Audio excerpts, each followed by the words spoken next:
सोना चांदी है, हीरे जवाहरात हैं, लेकिन संतों को ना तो सोने चांदी के गहने चाहिए, न हीरे जवाहरात चाहिए। संतों को तो क्या चाहिए? राम नाम धन। जो संतत्व की श्रेणी में जाएंगे उनके लिए तो राम नाम ही सबसे बड़ा विश्व का महान धन है। मीराबाई, यह आवश्यक नहीं कि पुरुष देह से ही संत हो सकते हैं, यह आवश्यक नहीं कि आपका वस्त्र भगवान है तभी आप संत हो सकते हैं, यह जरूरी नहीं कि आपके बहुत लंबे जटाएं हों तभी आप संत हो सकते हैं। आपकी अंतरात्मा में मन विचार से यदि आप संतत्व के जो नियम है उनका पालन करते हैं शास्त्रानुकूल, तो आप संत हैं। और परम संत नारद जी महाराज के ऊपर तो किसी तरीके का प्रश्न ही नहीं बनता, पूर्ण विरक्त।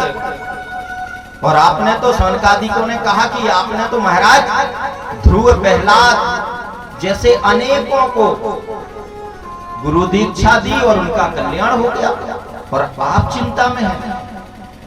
महान आश्चर्य। अरे मीराबाई जब संत हो गई तो उन्होंने यही तो कहा था कि पायो जी मैंने राम रतन धन पायो, पायो जी मैंने राम रतन धन पायो, पायो जी मैंने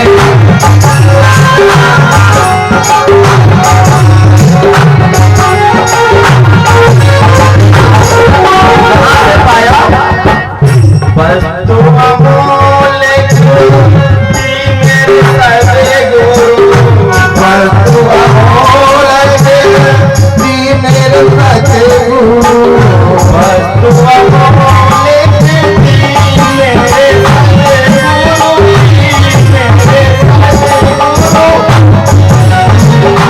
वस्तु अमूल्य मेरे सचे गुरु, पायो जी मैंने राम रतन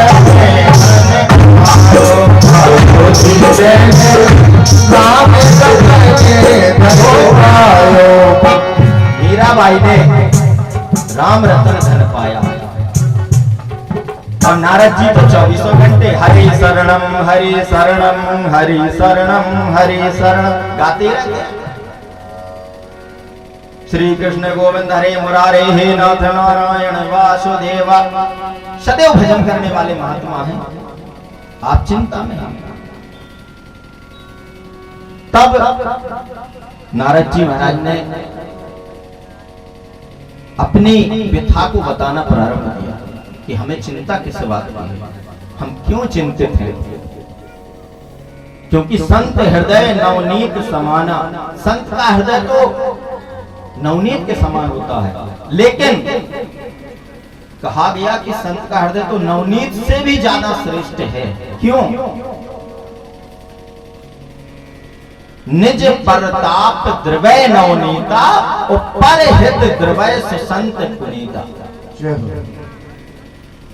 नवनीत जो मक्खन होता है उसको जब आग पर रखो तो अग्नि में गर्म होता है तो वो स्वयं के तपन के कारण से पिघलता है, लेकिन संत दूसरों के दुखों को देख करके पिघल जाता है। और ऐसी जिन जिन के अंदर, जिन जिन प्राणियों के अंदर आप देखें समाज में प्रायः जो भी प्राणी हैं और जो दूसरों का दुख देख करके, दूसरों का दर्द देख करके, दूसरों की पीड़ाएं देख करके द्रवित हो जाते हैं, कष्ट अनुभव करते हैं। ऐसा नहीं कि समाज में कोई व्यक्ति दुखी है और आप को खुशी हो, हर्षोल्लास मनाएं, दूसरे को पराभव देखें।